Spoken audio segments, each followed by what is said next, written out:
সকাল বন্ধুরা, তোমরা কেমন আছো? আশা করি ভালো আছো। আমিও খুব ভালো আছি। দেখো আজকে কী রান্না করছি আমি।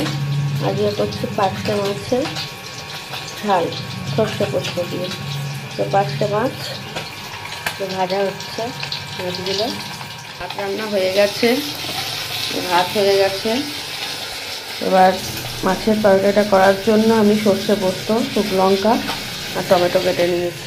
আলু দুটো ফোড়ন দেওয়া হয়ে গেছে।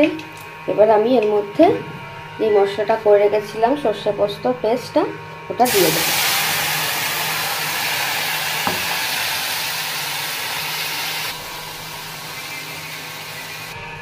কটা কাঁচা লঙ্কাও দিয়ে দিলাম গোটা। এবার এর মধ্যে আমি পরিমাণ মতো নুন দিয়ে দিলাম,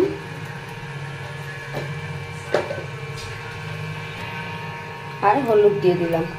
দিয়ে গ্যাসের আঁচটাকে একটু বাড়িয়ে দিয়ে আমি এটাকে কষিয়ে নেব। দেখো কষা হচ্ছে। এর থেকে যতক্ষণ না তেল বেরাচ্ছে ততক্ষণ আমি মশলাটা কষতে থাকবো। তার মধ্যে একটু ধনে পাতা কেটে নিয়েছি, সব শেষে ধনে পাতাটা দেবো। এরকমভাবে সর্ষে পোস্ত দিয়ে পার্শে মাছের ঝাল ভালো লাগে। অনেকে বেগুন দিয়ে আলু দিয়ে পাতলা মাছের ঝোলও করে, কিন্তু আমি ওই যে বলি আমার ছেলে খেতে চায় না, ওই জন্য আমার আর করা হয় না ওটা ঝোল। ওই জন্য আমাকে এরকম সর্ষে পোস্ত দিয়ে করতে হয়। তোমরাও করে দেখো বন্ধুরা, ভালো লাগবে আশা করি। আর আমার রান্নাটা কেমন হচ্ছে তোমরা কমেন্টে অবশ্যই জানিও। তারপর আস্তে আস্তে মশলা থেকে তেলটা ছাড়িয়ে উঠছে। হাতে সময় না থাকলে এই রেসিপিটা করো, খুব তাড়াতাড়ি রান্নাও হয়ে যায়। তোমাদের দাদাবাবু বেরোবে ডিউটিতে।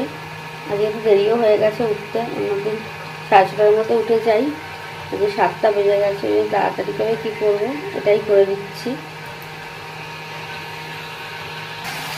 দেখো বন্ধুরা, আমার মশলা কষানো হয়ে গেছে। পুরো মশলা থেকে তেল ছাড়িয়ে উঠেছে, সর্ষে পোস্ত কষানোটা হয়ে গেছে। দেখো দেখতেই পাচ্ছ পুরো মশলা থেকে তেল ছাড়িয়ে উঠেছে। এবার আমি এর মধ্যে একটু জল দিয়ে দেবো।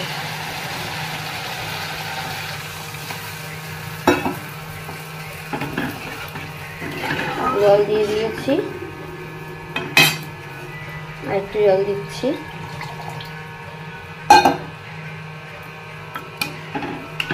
ঝোলটা ফুটে উঠলে আমি মাছগুলোকে এর মধ্যে ছেড়ে দেবো। মাছগুলো ছাড়ার আগে আমি ধনে পাতাটা যে কেটে রেখেছিলাম ওটা দিয়ে দিচ্ছি এখন।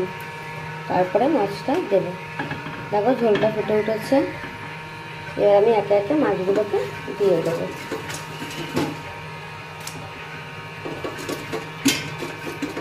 খুব তাড়াতাড়ি হয়ে যায় এই রান্নাটা, সত্যি কথা বলতে বেশি ঝামেলা থাকে না, খুবই তাড়াতাড়ি হয়ে যায়।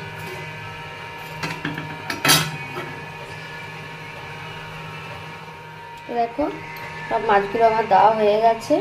এবার এটাকে একটুখানি ফুটতে দেবো, ওই জন্য একটুখানি ঢেকে দিই। ঢেকে দিয়ে 2-3 মিনিট পর আবার খুলবো। এদিকে দেখো আমি এটা কী করেছি বলো তো বন্ধুরা, চা না কিন্তু, দেখি তোমরা বলতে পারো কি না।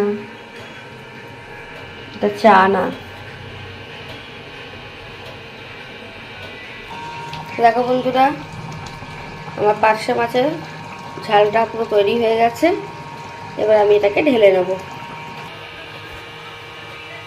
দেখো পার্শে মাছের ঝাল পুরো রেডি, আমি ঢেলেও নিয়েছি। তোমরা জানিও আমার রান্নাটা কেমন হলো,